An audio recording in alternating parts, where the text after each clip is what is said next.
Hey, everybody. We just wanted to have this quick conversation. I guess it won't be necessarily quick, but my good friend Dustin and I have been down this journey of trying to be a better husband, of how can we make our marriage better? How can we be just better partners in general to our spouses? And we thought instead of us just having a conversation offline, we thought let's just record it, see if what comes up, and maybe there's some good tips or tricks that might be able to help more men out there or even women to be able to just connect better. So we'll start off, Dustin. I know that you've been married for almost 10 years. Also wanted to give you a shout out. Happy birthday tomorrow. Thank I you. know it's a little early, but 43, getting it's there. exciting. So why don't you tell me a little bit about your growing up? Like, what was your surroundings like? Did you have both parents around? Did they get divorced? How was their relationship? And what do you think you learned from that relationship? Yeah, so I was very fortunate. I had a really great child upbringing, and one of those where you sort of don't really appreciate it until you become an adult, and then even more so when you become a parent. I've got five little kids right now, 3 to 8 years old. The youngest two are adopted, and we hope for at least one more. So we'll see.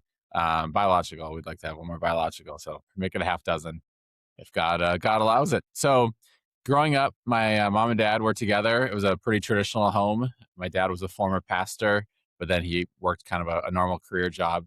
After that, my mom stayed home with us, and I say she was the greatest mother I could have ever had. I mean, just that was what you wanted to do in life, was be a mom. And I've realized since then that it's very hard for most women and men. I'm now kind of a stay at home dad right now myself, and it's a crazy amount of work and also just mental and emotional toll, especially raising at least the young kids. And I know it still get challenging as they become teenagers and stuff too. But she just played that role really well, and never rode the school bus or anything like that. Right, got driven everywhere, so that was great. Uh, my dad did not make very much money, and we they chose the sacrifice of having my mom stay home. She was a nurse before that, so we could have certainly made a lot more money. But we lived in a mobile home trailer. Originally, it was at a trailer park, so I was at a trailer park early on, and then I'm so grateful my dad moved that trailer onto our own piece of land, and that was a huge blessing. And I was there for 19 years of my life and 1,000 square feet, and we added on a little addition to that when I was in sixth grade. But drove cars that were never in the same decade that we were living in. So 10 plus years old, always rusted. My dad fixed his own, cars most of the time. And we just lived on very little financially, which was really hard growing up. I was super embarrassed about living in a trailer. Like I only let a few people come to my house. And, looking back, it's frustrating that I let myself think those things, I guess. I get wrapped up in that, but can't turn it back. And I guess I was just a kid. So, but my mom and dad, I'd say they had a really great relationship. My dad was actually like a Christian marriage counselor on the side one night a week, Hmm. and so yeah, I'm trying to think of specifics, but there wasn't a ton that was bad or wrong. They loved each other. They showed affection. We had very open relationship with all of us, just with communication around the dinner table and stuff. So I think I got modeled a pretty good, uh, yeah, kind of growing up. The one thing I would say that I wanted to do different than, or I think I have done different than my dad, is he would always just find these. I think because he was a counselor, he kind of like overanalyzes things, and Yeah. I'm not that. I'm very, I think, straightforward, but he would just find little things that he thought my mom was doing incorrectly, or just try to, I don't know, make something bigger than it was, in my opinion, and would get into these like long talks, these long discussions. They weren't like yelling, screaming matches or anything, but and then if it always ended up with my mom apologizing to him. And even as a young kid, I was just like, these are the stupidest arguments. Like I'm on mom's side. I'm basically every single one of these things. And then at the end, she apologizes for it. So, I think that's kind of like maybe that traditional type marriage where the man is the head of the household, which I still believe in that, but I think uh, it was taken too far a little bit in some situations. But overall, I mean, that's about all I could really find that I significantly want to do different when raising my kids. So super blessed to have an incredible house, and one that my parents gave all of us kids, all of us, I'm oldest of four, and we've all turned out to be, I think, pretty, successful in our own rights. And my wife just recently asked me last week, she's like, did you imagine that growing up, that you would have, all these homes, be able to be retired at, in your early 40s, and go on all these incredible trips around the world? And I said, kind of, yes. I said, I wanted a large house, at least to experience that. And ironically, I bought my mansion basically, and 2 years later sold it and moved back into my original house. That's 2,200 square feet that I paid $262,000 for. So, uh, yeah, I think I've always had that, and my parents instilled like you deserve whatever you want, and you're capable of anything. So even though we kind of lived in quote poverty as far as financial, they never gave me a poverty mindset. And I think that was really important and grateful. And then just one side note on like wealth, my dad, even though again he made very little money, I think the most he made was maybe 35. Granted, it's like 20 years ago, but 35,000 a year was what we lived on at his max. Probably when we started was like 20 grand. And he was a very kind of hardcore Republican. And even at, always I remember at the dinner table, he'd be like, those Democrats are saying that the rich don't pay their fair share in tax deals. The rich, they pay just about all the taxes in the world. And so even though I grew up in this, like, again, not having much money, my dad was so grateful for the wealthy people in the world who helped support us. We had not food stamps, but we had a free lunch program and that kind of stuff.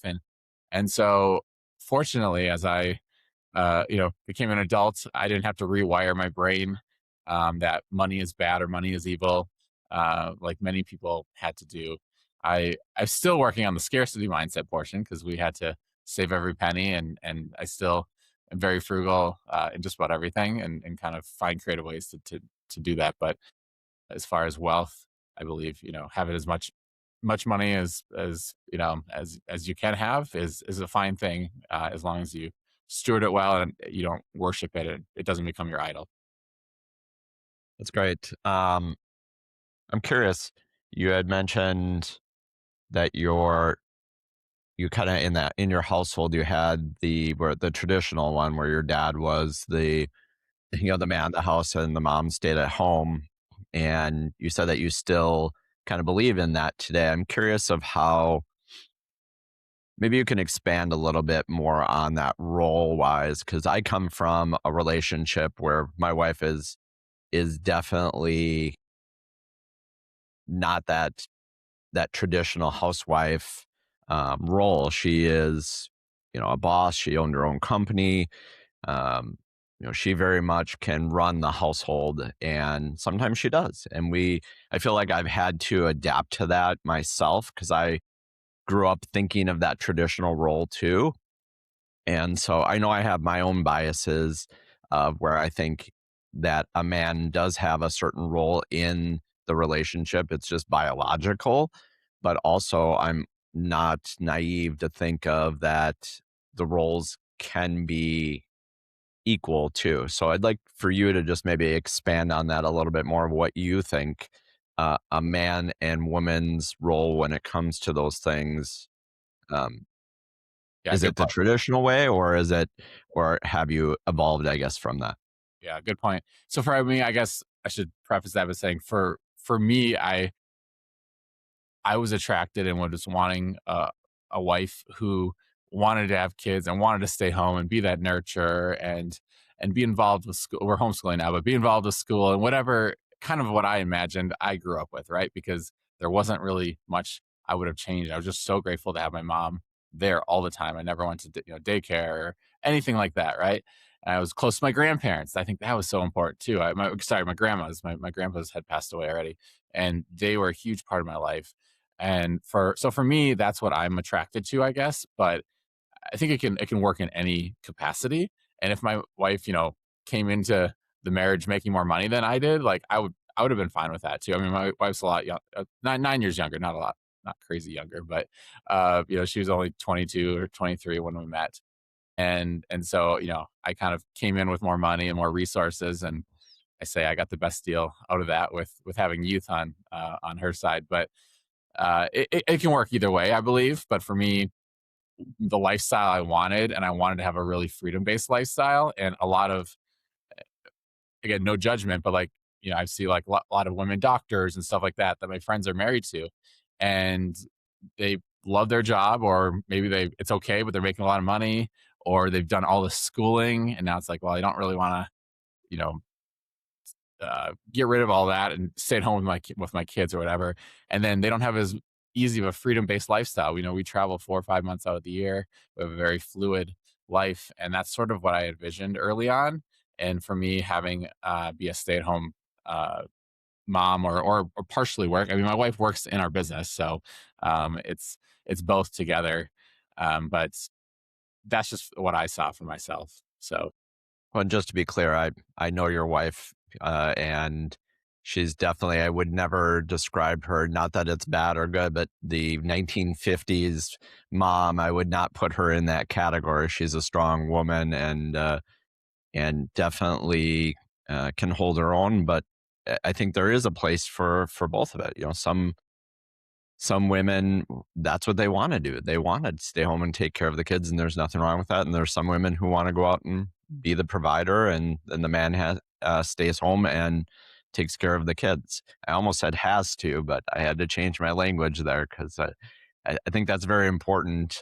Things I've learned from Tony Robbins is making sure we're changing our language to say things. And leads me a little bit into the next question of like, thinking of your marriage. I know for me, I've made significant changes in how I communicate with my wife. I'm curious of some of those examples that you might have of maybe in the last 10 years of being married, how you maybe communicated with her 10 years ago versus what you've learned now through experience, through seeing other couples, or through books and courses that you've went through. yeah. So just quickly touch back to the other thing. My wife was actually like grew up in a very feminist household. Her mom ran the show, and Tessa carried a lot of that with her. Uh, so it's actually like ironic that I was attracted to someone like her, and we've balanced each other out throughout the years. She has kind of come to the realization that there are some things that generally men do better than women, and she still believes that men and women can do most of the same things, but in our situation, most of the things that I'm good at are kind of more manly things. Most of the things that she's good at are more female things, and it just works well for us. But that's kind of how she's framed it. And so I think she's softened it up a lot, really enjoying being in her feminine. Hey, Callie, this is my youngest. Oh, there's. All right, why don't you go talk to mommy, okay? I'm on a call right now. Thank you. And yeah, so we've balanced each other out throughout the years. But as far as communication goes, I think the biggest thing, whether it's verbal communication or physical communication, is the whole kind of love languages thing, where it's so easy to communicate the way that we want to be communicated to, or touch the way we want to be touched, or however that is. And it's hard to kind of break those habits. And even when you know what your spouse's love languages are or whatever, it's so hard to consistently do that, because for me at least, it just felt unnatural, or maybe awkward or uncomfortable.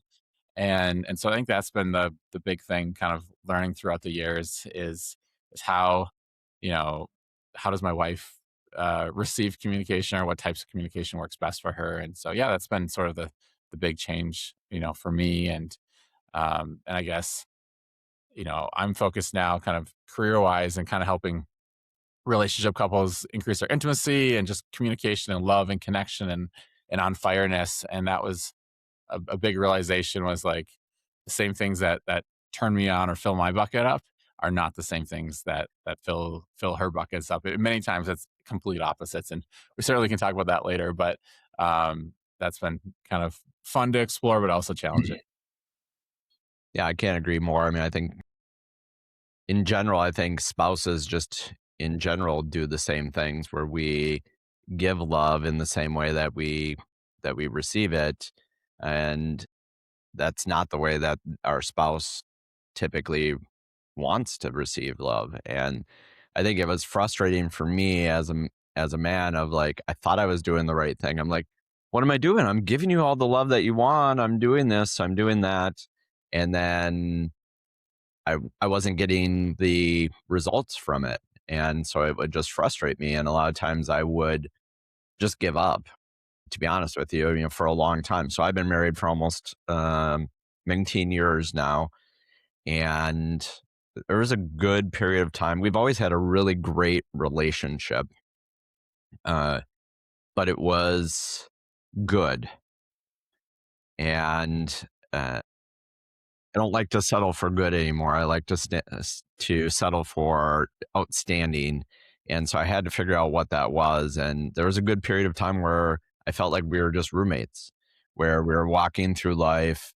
We were great partners. We lived together, but there wasn't as much intimacy. There wasn't as much communication. We were both running businesses, trying to build those. Those were kind of our babies. Plus, we had two babies to raise, and we just kind of got lost. And I think that's, in my opinion, and you can share with what you've learned, is I think that's what happens in relationships. Your order of importance is not aligned with what builds strong foundational marriages. And what I've learned is my hierarchy was work, then came my kids, then my wife, and then me. And at that time when I was running that model, I was 240 pounds, and there's a reason why, because I put myself last. And so a lot of people think, well, I don't want to put myself first because that's selfish. And I think for me, you have to put yourself first. A great analogy is when you're on an airplane, what do they tell you when the oxygen mask come on? You got to put it on yourself first. And it's the same in a relationship. Do it on yourself. Take care of your mental and your physical.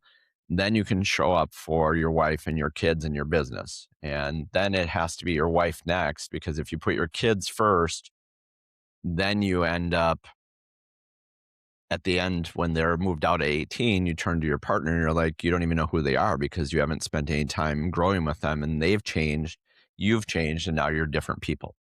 And so those are the big things that I had to realize, was that I needed to take care of myself, and I also needed to learn how to take care of my wife in a way that was supportive for her, and speak her language. And maybe you can talk a little bit more about that. I feel like the books that I've read and took the time to be able to understand it basically was like a translator from, I always say she was speaking Japanese, I was speaking Chinese. We couldn't understand each other from a intimacy standpoint and from a relationship standpoint. And I had to learn how to speak her language. So maybe you can talk about maybe your part in this. Yes, I agree with everything you said about the prioritization. My background, I had spent 17 years in the fitness industry, and that oxygen mask example is actually in my book that I wrote as kind of like the first chapter. So I 100% agree that you've got to take care of yourself first. You got to have the energy, you got to have the confidence, all that kind of stuff. And then from there, uh, yeah, wife comes next. We tell our kids many times, like, we love you guys so much, but we love each other more. And when we go on our date nights, or we go on our overnights, or when we go on 3 to 7 day trips without them, we say this is for mommy and daddy to help love each other more, and we'll be better parents for you guys. So that's kind of how we try to frame things. But it's really tough when you have all these balls you're juggling, career wise. Especially when you're younger, you may not have the resources or the money. And so it's kind of like, what comes first, the chicken or the egg? You need kind of all of it. It's a little bit easier for us now in the positions we're at in life. We're very fortunate to be able to, make those choices, I think, with a little bit less pressure in those other areas. But having said that, we all know very successful, business people and stuff who still keep chasing more money and more whatever complexity, when they say their family is a priority and they say their health is a priority, but it's not. It's not how they're living it. I think that's kind of one of your focuses on your coaching, probably, is to help people realign with what they say their priorities are with actually what their actions are. But as far as, yeah, with my relationship with Tessa, um, I would say we really struggled. So kind of, again, it's not all about intimacy and stuff, but I'm going to kind of relay it with that, because it helped transform our life. So the first 4 or 5 years of our marriage, I was doing Ironmans. We both met doing Ironmans, basically, and so we did those. I proposed to her at the finish of our first Ironmans together, and so when I'm training 15, 20 hours a week, like, my sex drive is like, it was like 2 to 3 times a week. That's kind of what I desired, and that was sort of her rhythm as well. And we had great sex, and there's no conflict there. There's no misalignment. And then around COVID time, we decided that I was going to kind of stop training 15 to 20 hours a week and kind of do more normal. And my testosterone, everything kind of went up, and my desire went to, I'd say every day, once a day, or give or take, right? And hers stayed the same. And for about a 3 or 4 year period there was, our marriage was still overall really good, but a lot of conflict in that area, a lot of frustration on both of Yeah. our parts, because I was just like, saying, like, don't you love me? Like, this is important to me. And she kept saying, I want to, have more intimacy with you. I just don't feel like it. And I thought I tried everything. We did some courses and stuff, and it just felt, yeah, besides frustrating, like, the word working with, like, a counselor therapist, was I felt trapped. It was like, every other area of my life, whether it's business, whatever, my health or fitness, like, I can solve the problem, sort of thing. And I'm like, this is the one area that, if you're going to stay monogamous with a woman, this is the only, they can only satisfy that. And I thought I had tried everything. And about 18 months ago, 2 years ago, is kind of when, I don't know, I was just like, all right, what I'm doing is not working. And so what we really kind of went down a path of is just trying to figure out, like, how can I fill your, love bucket up? So that's kind of like the analogy I like. His needs, her needs. If you've ever read that book, that Mhm. was a really life-changing book for us. And that became my new obsession, my new kind of KPI for the business people out there, was how full or overflowing or high can her bank account be. And what I've realized, even now, over the last few weeks and months, as I've dove deeper into relationships as a whole, not just ours, is the complexity of that simple statement of how to fill her bucket up, which means how to not take away, love credits from her bank account too.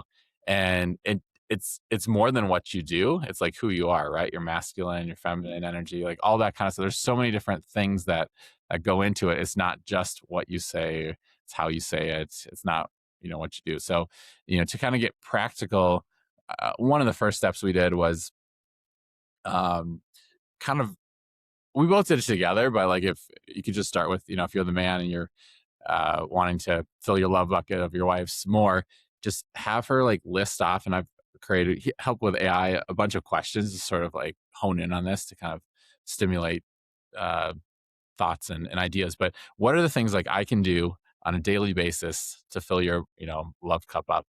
And they're not sexual things mostly, especially for women, right?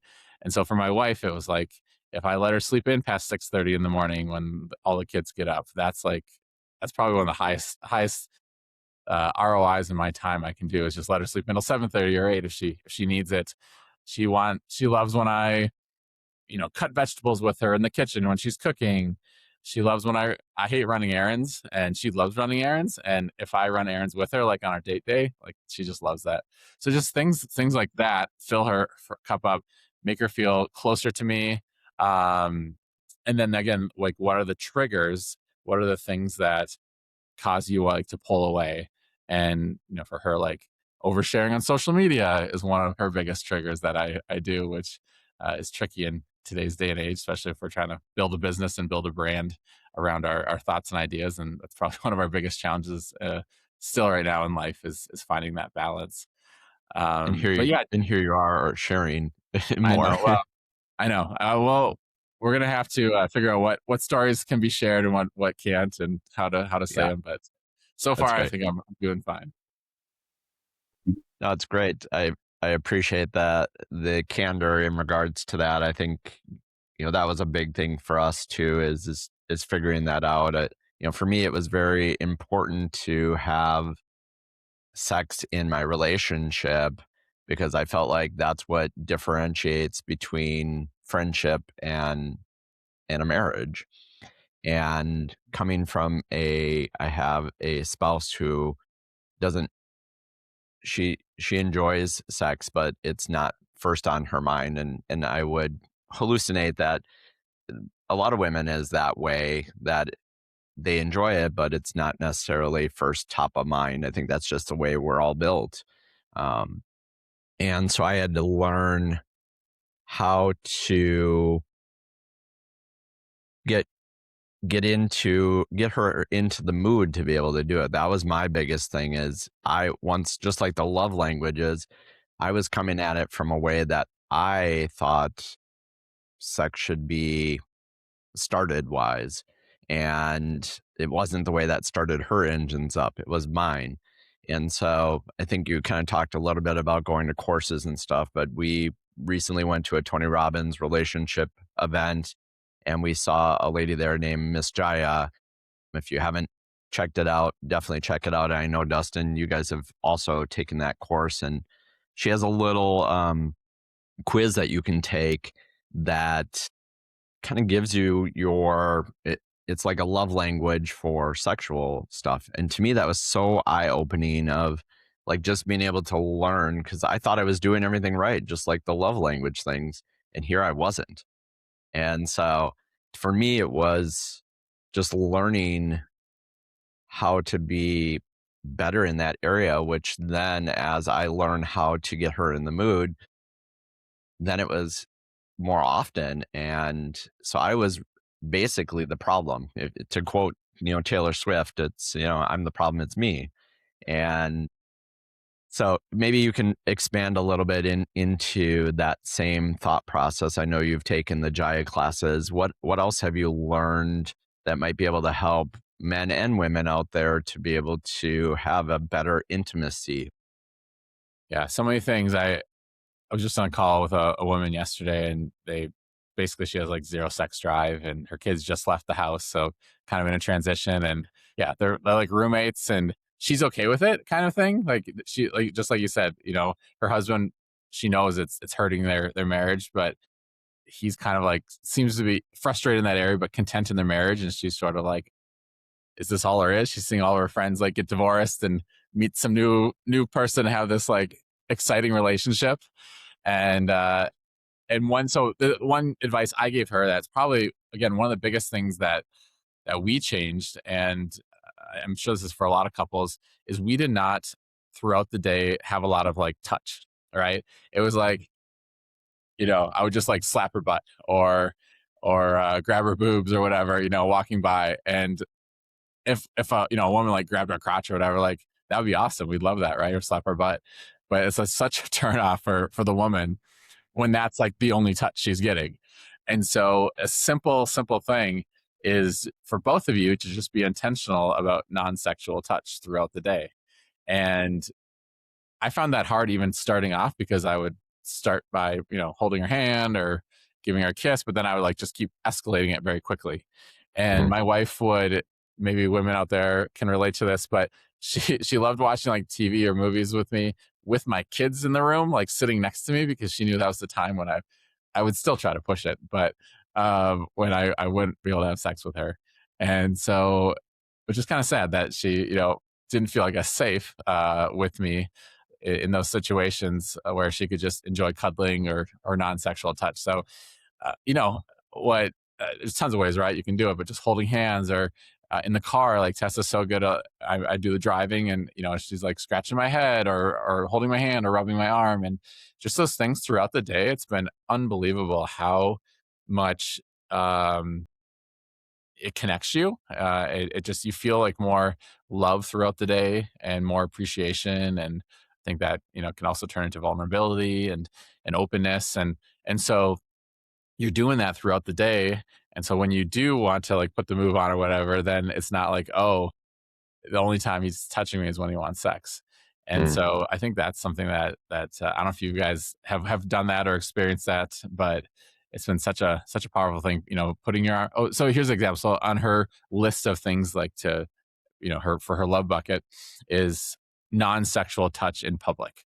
So again, arm around her, like at church, like she always wants me to like put my arm around her, hold her hand. And for me, like what turns me on is like groping me in public. It's just the exact opposite thing. And it's probably why like I would always like to grab something in public with her, and she gets so pissed off about it. So anyway, that's what I found is one of the greatest like low hanging fruits. It's so easy to do. It just takes intention, and it's enjoyable. So it should be that hard to do. But have you guys tried that or worked on that, or have you guys always been affectionate in those kind of ways?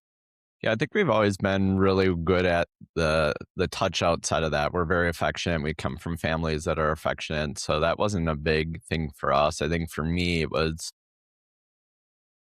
the starting the intimacy. So some of the things that we've done is like that I've learned is she is sensual and I'm sexual. So like sexuals want they can go anytime, any place, stiff breeze and I'm ready to go. Where sensual is somebody who needs time. They need some priming. And so, especially for my wife, it's, you know, she wants clean space. I can't have like dirty socks laying on the ground or, maybe even just making the bed or a smell, whether it's a incense or a candle, music, and setting the mood and getting her there. So it takes time, and I just wasn't putting the effort in. It was the same like you. I was just like slap the butt, grab a boob, let's have sex. Like, and so we have this really interesting thing. So when we were at the Tony event, we were talking to another couple, and they were saying they had this salt lamp in their bedroom. And when one of them wanted to have sex, they would turn it on and then the other person would see it and be like, "Oh, okay, they want to have sex." And so we playfully took that, and so now when we want to have sex, we send each other a salt lamp emoji, and that kind of lets us know. And honestly, it's been really cool because even though I know it may not happen right away when I send it to her, like, it's the anticipation that it's going to happen later actually makes it even better than just pushing in. So, for me, it's been learning about that. So here's another kind of how we've done it, and this has been another game changer. Everyone lives busy lives, and we're raising five little kids, and we schedule basically most of our sex. So how we do it is the night before, the next day we kind of look at our schedule, sort of what we're wanting to do. We're like, all right, where do we want to fit it in, sort of thing. And I know Esther Perel and a bunch of others, like they believe like scheduling is sexy, and you still got that same, just like you're not sure when it's going to happen, but this, when it's kind of it should happen. So there's still the anticipation of it, and so many people I think have this like, oh, it should be spontaneous, and Mhm. I think it's a huge lie. And when you're scheduling it, you're prioritizing it, and really, basically try to make almost nothing get in the way of that besides an emergency. And what we have that has found really helpful is sort of three types of sex, I guess you could call it, or buckets of sex. The one would be just depending on how we're feeling, the time that we have available, the focus we have. Like, do we have our kids screaming in the other room, or are they off with grandma and grandpa, or are they off with a nanny? So we have like the quickie, which is what everyone thinks of, 5-10 minutes, just focus on getting orgasms. They're great, but and then you got kind of your regular, which is like 15 to 45 minutes, probably what most people would imagine. And then we have ritual, which maybe I can talk about a little bit later in more detail. But that ritual is one of the things that was a game changer, which we learned from going to a marriage. It was a small, it was at a person's house, a retreat, marriage retreat at someone's house. And so ritual is like a 1 to 3 hour experience. And we used to do them maybe every quarter, but now over the last year, we've done them pretty much every week. And that's been a game changer. So for us, having those three different buckets, it allows us to have I guess the flexibility to have sex basically every day.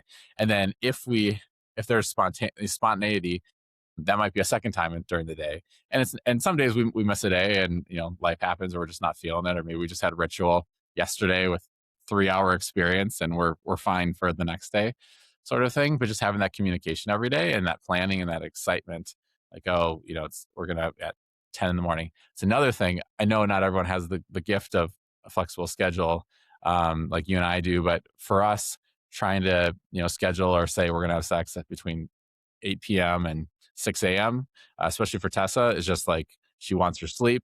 And when we tried to force that, or maybe she'd be like during the day, oh, well, we'll do it tonight. It never happened. Or if she's tired, and so if it did happen, she was resentful of it. And so, like, finding times, if you can, and trying to prioritize times that work, well for both of your bodies, your energy levels, your attitudes, your focus, that kind of stuff is huge. So those are some kind of like practical tips that we've had, that have allowed us to anticipate, still be excited about it, and have a lot of variety as well. So I love that. I would like you to go into more of the ritual, because I think definitely that's something I haven't necessarily heard of, and I'm sure there's a lot of other people. So we have maybe about another 20 minutes left that we want to get through some stuff. So my thoughts are on the last 20 minutes is, let's talk about the ritual. I want to talk about also. Sorry to interrupt. Before that, I forgot to answer your question kind of on Jaya's stuff on the different, because yeah, we went through that program. I think we took it like 4 years ago, kind of when I was frustrated with where we were at. And for me, I was also sexual. That was mine. Tessa was shapeshifter. For those who don't know, that's kind of like a mixture of everything. And I am now definitely a shapeshifter as well, which is cool. And Jaya kind of says, she believes like if you're involved sexually, you can kind of be in every one of them. And for me, I've really really like embraced what I what I made fun of before, called woo woo before. Whether it's the sensual or the energetic. And I'm still new to the energetic stuff, and there's tantra, there's different things. And I personally don't believe in like the Buddhist part of it, but just again, getting very practical here. And this is really recent, over the last 3 to 6 months. I mean, Tess and we have levels of intimacy and closeness and vulnerability and openness that I didn't even think was possible. Like, I didn't think, we were in a good spot before, and I maybe even was at a great spot. But there's new levels to tap into. And so I encourage anyone out there, like, we're all about not settling, and trying to keep one upping. And there's other levels out there that I didn't even know was possible. And so for us, like, deep breathing together, and again, like, if it's hard, it's generally easier for a man to, like, yeah, go right into sex, but for a woman, she needs to like turn her brain off. And a good example, yesterday, we're leaving for 2.5 months here. We're going to Hawaii, Alaska, California. We're leaving, yeah, literally in 24 hours. And yesterday, the house is a mess. We're getting ready to Airbnb, like a lot of responsibility, especially on Tessa. And I could just tell she's just like, all right, let's do a quickie, sort of thing. And I said, all right, let's listen to a 10-minute. We've got this 10-minute meditations, couples meditations, deep breathing. You think about some things. One thing, you're appreciative, grateful for the other person. You share that with them. It's a 10-minute YouTube video. And we've been using that. And so I was like, all right, let's just do that. I was like, let's do this. I can tell your nervous system is very elevated right now. And so we did it, and it was great. And it just like relaxed her. And we just had she probably would say one of the greatest hours sexually that we ever experienced after that. And it would not have happened without that meditation, the deep breathing, the gratitude. So I would say play around with that if you've never done that before. Matching your breath with one another, breathing into each other's mouth or ears or whatever. That's been really cool lately. Eye gazing, looking at each other, that can be very awkward and intimate to do if you've never done it before. Still is for me, even though we've been practicing it a lot. Affirmations.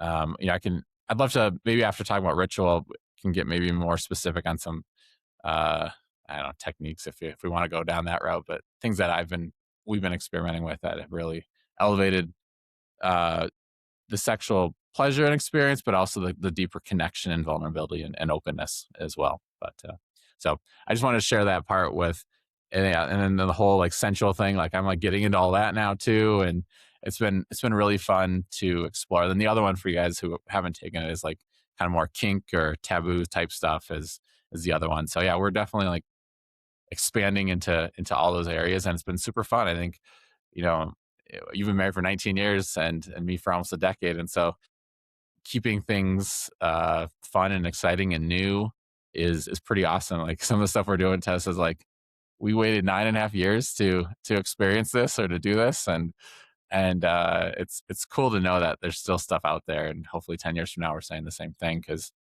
we you don't want to get bored, right? Like that's, I think, one of the biggest challenges in marriage is you don't have the variety of multiple people and all that kind of stuff to get your uh, dopamine and serotonin and all that kind of stuff going. But you can do a lot with your partner.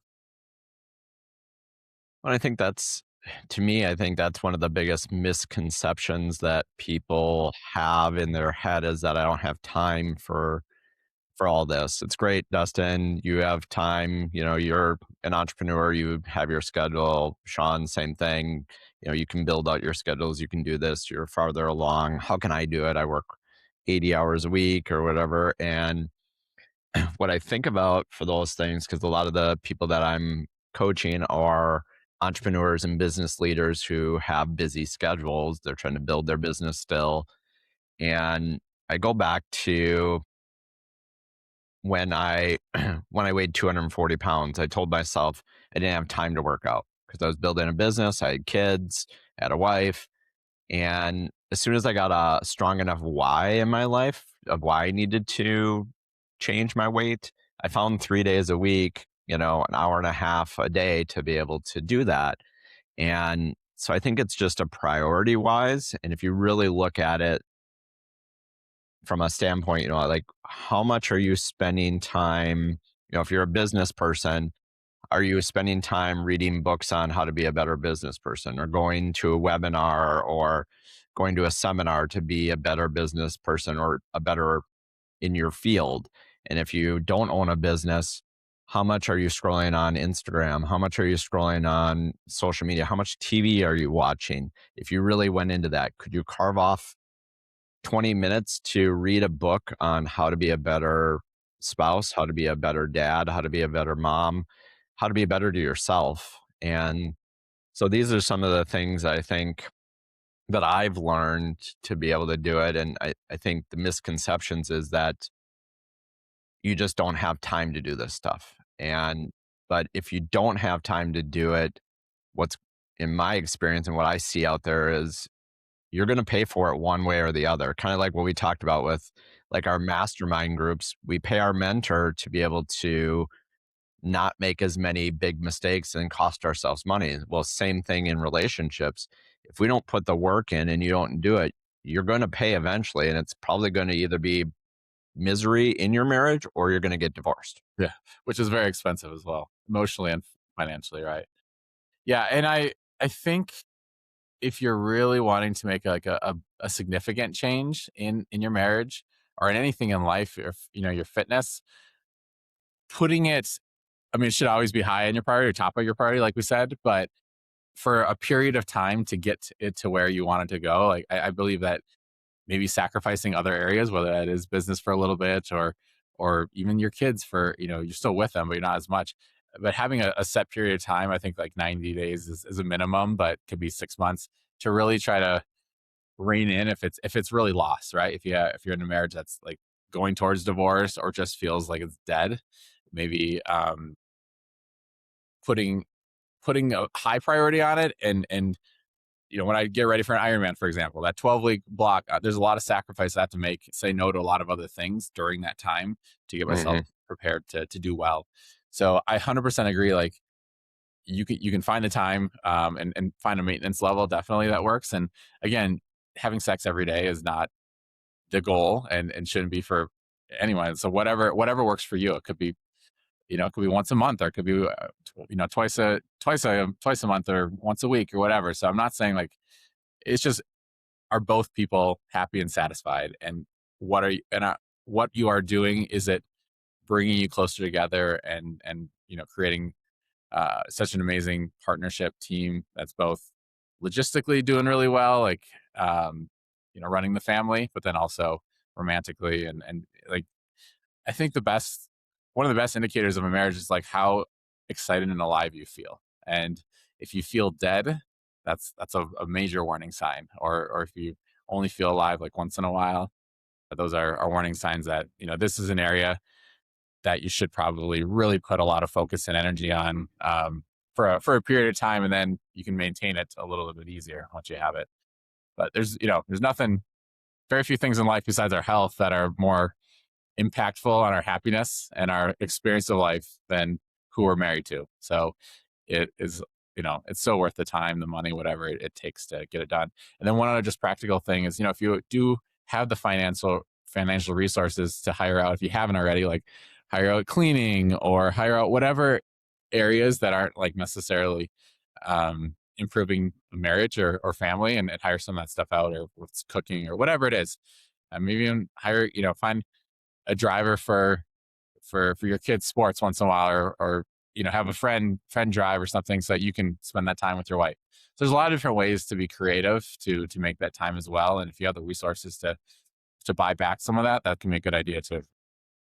And I think it's cheaper than what people think too. You think about getting a cleaning person, you're like, oh, it's so expensive. And when we first started having somebody come in and help us with that, it was, once a week. We didn't have a lot of money. We were building businesses. We were both pretty broke, but it was, we had her come in, you know, once a week and 2 hours a week, and it was $40. And it's like, it's not that expensive. $20 an hour, $40. It was just cutting back on a couple of fast food, things that we were doing to be able to do it. So I think that's a misconception that people think, is that it's so expensive you can't do it. It doesn't have to be every week either. It could be every other week if you can't afford it. But at least that allows you that time to be able to spend with your spouse. Yeah, And right now, what we do is we have a woman who comes 3 hours a week, from usually 10 to 1. The first hour she cleans our place, and then the second 2 hours she takes the kids usually to a park. hmm, And most of those times then is when we'd have sex. And again, we can have that middle time to more of a ritual, if we want. And again, having those kids out of the house, especially for the wife, is just so relaxing, and it lowers her nervous system and parasympathetic, and she can really be fully present. And that's powerful and magical when that happens. when I talk to people who have strained marriages and kind of talk about what I went through, I think the biggest thing that for me was, I was thinking about myself most of the time, like in the marriage. Like, in the beginning, Tony has a great talk about where he's like, in the beginning, when you meet your spouse, you're like, you would do anything for them. They say, take out the trash. And you're like, take out the trash, take out the trash. I'll do whatever you want. And then 6 weeks, 6 months, a year later, you start getting comfortable, and they ask you to take out the trash, and you're like, what the hell? I just took out the trash. Like, and you start keeping score of like what you did versus what they did. And that keeps building and building and building. And that's what I was doing, was keeping score. I was thinking about what she wasn't doing for me and what I was doing for her.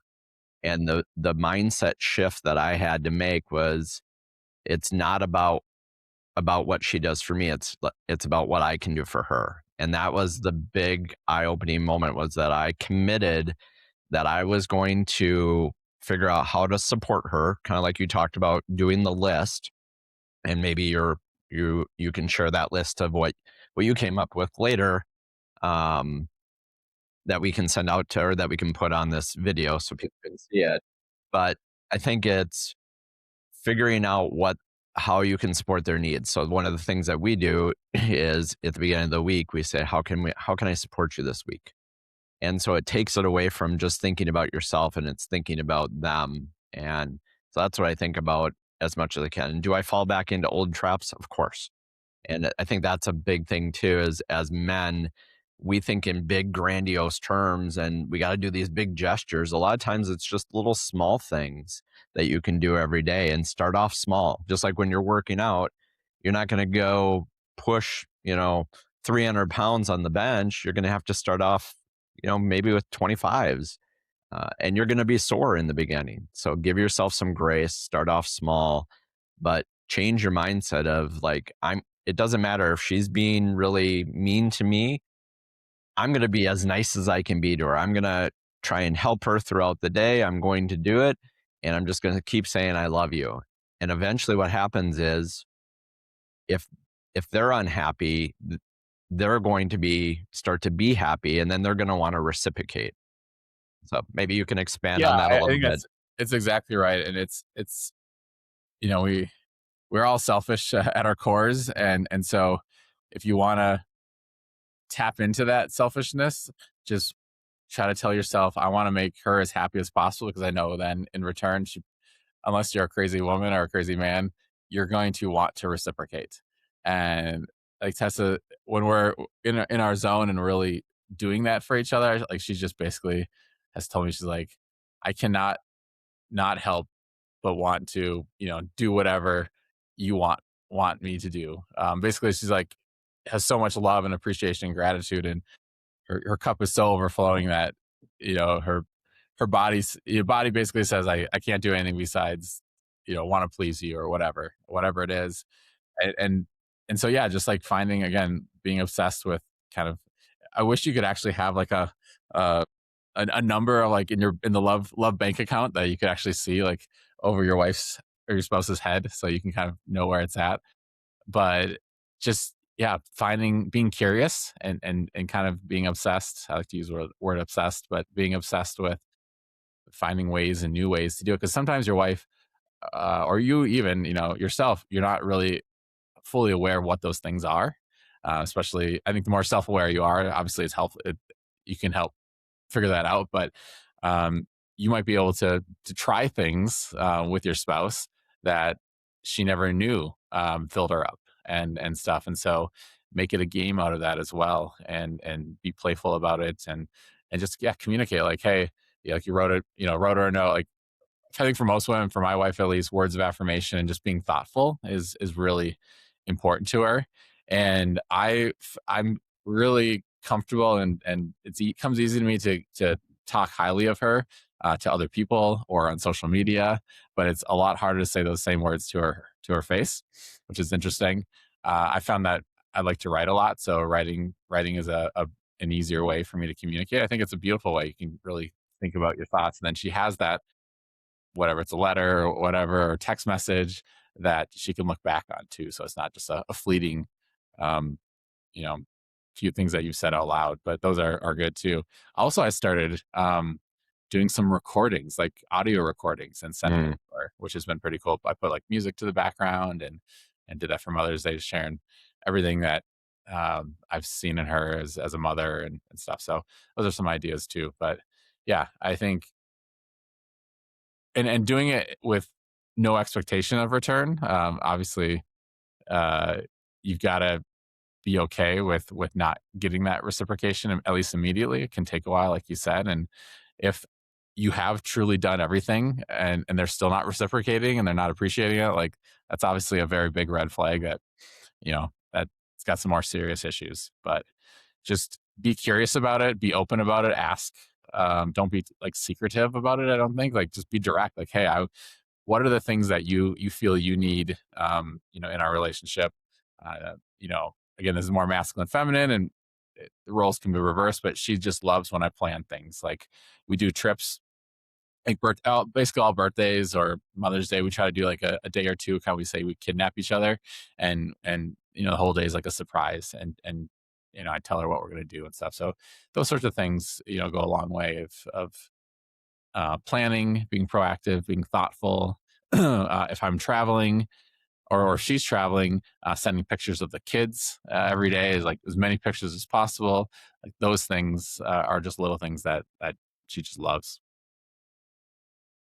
Yeah. So we have about 3 minutes left. So I'd like to spend that time of this is perfect. You're already giving some examples, but I'm going to start off with just giving some resources for the men and women out there to help them to succeed in their Can I marriages. quick share the ritual thing? Because I Yeah. didn't really get into that, Yeah. and go a couple Yeah. minutes. I'm I fine. was gonna I was gonna give a follow up if we didn't do that of like we'll have to get up on we'll have to do another one. But if you have time, let's do it. Yeah, we can certainly do it.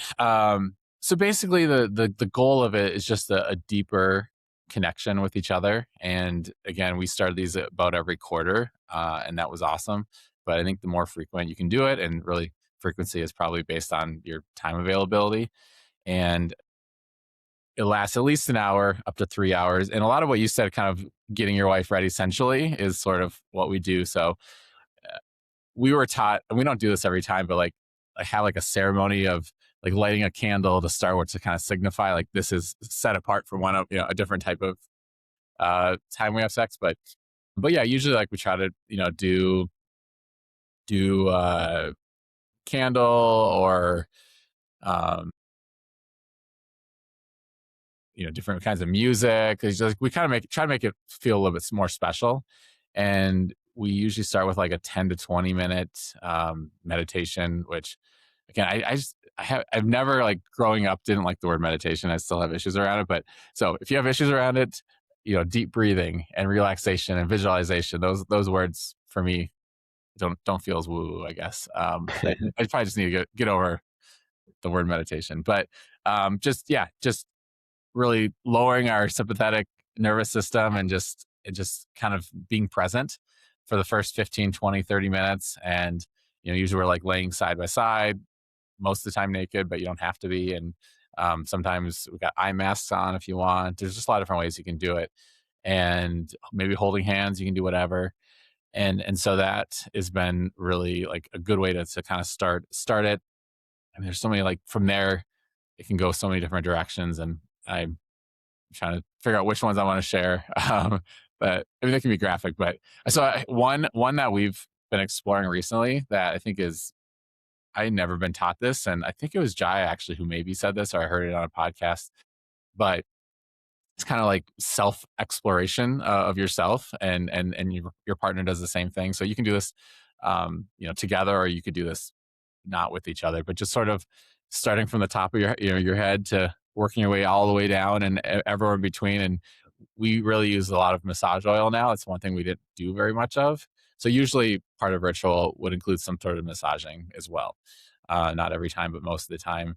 But this like self massage or self exploration is, she teaches it how just basically like pretend like you don't know your own body, and you're just for the first time like exploring it, and just being mindful of how you feel. And again, the woo word that is thrown around now is embodiment, like being in your body and present, and just it's like, oh, this feels good, or this feels not great, or this feels like nothing. And just sort of map out your own body. And I think this is super important. The woman the other day I was talking to has like a dead marriage, and she just has no sexual drive at all. um I gave her this exercise to do on her own, like not with her spouse, and do it multiple times a week. And I think it'll help her be alive. And so just like, yeah, just touching everywhere and being curious, that is a really um, new experience for me. I'd never done that before. And like, it was super turning on. Like I never thought I could be so turned on by myself, first of all. And of course, when you're that turned on, you're going to be turned on to your spouse as well. So that is an exercise that has been very recent for us, that we've been doing. And then, yeah, like I said, massage. I mean, a lot of times we'll like set timers like 5, 10, 15 minutes. Like, all right, we're going to make out for 10 minutes or 15 minutes. We can't do anything else. Or we're going to, one person's going to get a 15 or 20-minute massage. Then we switch. Or we're going to worship one part of our body, or, I'll worship one part of your body and vice versa for 10 minutes. So just things that are slow and deliberate. And then we do a lot of like breath work, usually, again, timing your breathing so that you're breathing at the same time. We usually share things that we love about each other, that we appreciate about each other, that we're grateful for. And when you're in those states, like really heightened states of being emotionally connected and turned on. I think it's an interesting, we don't have like super deep long conversations, but if there's something that you like want to open up about and be vulnerable about, that's an opportunity I think to do that, because you're sort of in this like, high dopamine and high serotonin oxytocin state, and I think it can be received better.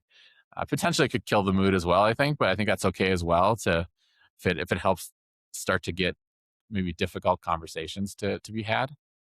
So we've had some of those through those also. And then yeah, I mean, there's so many, again, like specific sexual acts you could do, but that the intention is just to be go deeper with each other and be more open, and just uh yeah, take the time to love each other when there's really no set time you have to stop, sort of thing, right? Like it's, you give space for a lot of different things to happen, and just yeah, just try to like please the other person as much as possible, and communicate. And what I've been amazed with as I've gotten into kind of couples therapy, which is still new to me, is how little people communicate their sexual needs, preferences, uncomfortableness. Like they just keep it to themselves. And Tess and I have always had a very open relationship, so we haven't dealt with that per se. But just yeah, I'm like, if you have a good relationship, like why can't you talk about this, or why shouldn't you be able to talk about this? Like you're talking about how to make eggs or whatever. It's a skill in many ways.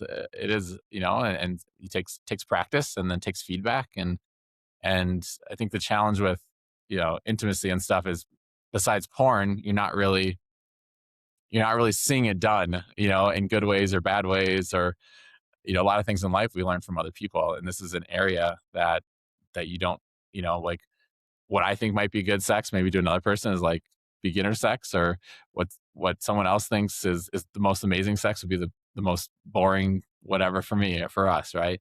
There's so many different levels of it, and it's one of those areas where we don't really know what the levels are very easily, because we're not in each other's bedrooms watching each other experience that intimate time. So it's a interesting topic and subject, I guess. But yeah, so I would highly recommend like schedule a ritual, take your time, make it special. You can even map it out. Like you could even have like a list of things like this is what we're going to do, and you can kind of build that anticipation and excitement up that way too. But that's been just such a game changer, and it just reconnects you at such a deep level on a frequent basis when we do it.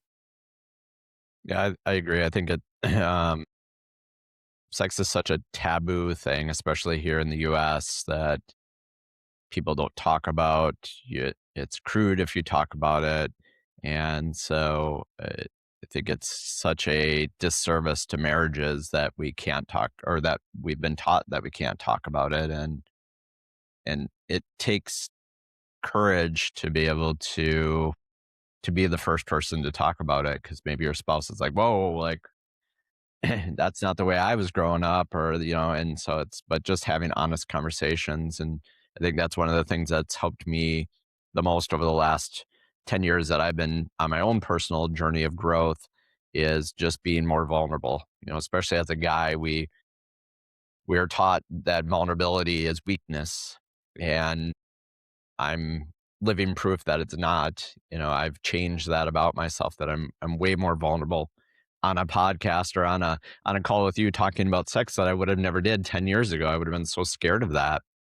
But the more that I get more vulnerable, actually the better relationships that I have, not only in my marriage, but in business and in personal life. And so I would definitely encourage people to practice being more vulnerable. Yeah. One more story I just thought of. I was talking with my friend, very successful guy in all areas, and great from what I can see. It seems like he's got a really good marriage as well. It's pretty new, but he I think I asked the question. I can't remember exactly how it came up, but he was saying his sex drive just isn't very high, and whenever he wants it, she's happy to have sex with him, and that's kind of how it's been. And I said, is she happy with your sex life? And he pauses and he's like, never asked her that. And or like frequency too, right? And he's like, I probably haven't asked it because I don't want to know the answer. And I was like, yeah. He goes, I got to go ask her that. So I'm curious. It was like a week or two ago how that conversation went. But yeah, just like things like that to me, it's just not. I can't relate to that because I'm just like I got no filter. But for so many, that is the case. And so yeah, just like simple questions like asking your spouse if you don't know how their you know their sex life or how satisfied they are in that area or any area of their life. Like how I think just yeah, just asking is the first step, and then just continually asking over and over again, and being a safe. We didn't really talk about this, but like being a safe place, like safety is such a huge thing, especially for women, Hmm. uh, where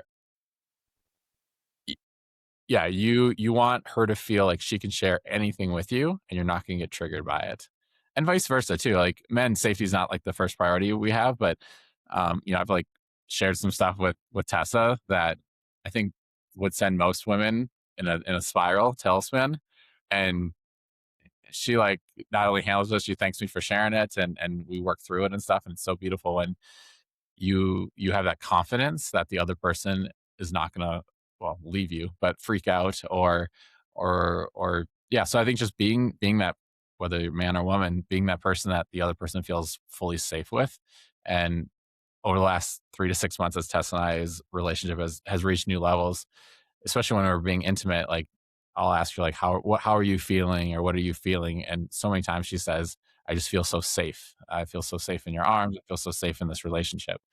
And I think that allows her to be like her most feminine energy and self in and out of the bedroom. But that was one thing we didn't talk about, but I think it's important. And again, that goes with the love bucket, like your love account. Safety for women is one of those high things for most. And so anything you can do to provide safety for her is going to add credits to the love account. Yeah, I mean, I believe you and I could talk, a couple Okay. more hours on this subject.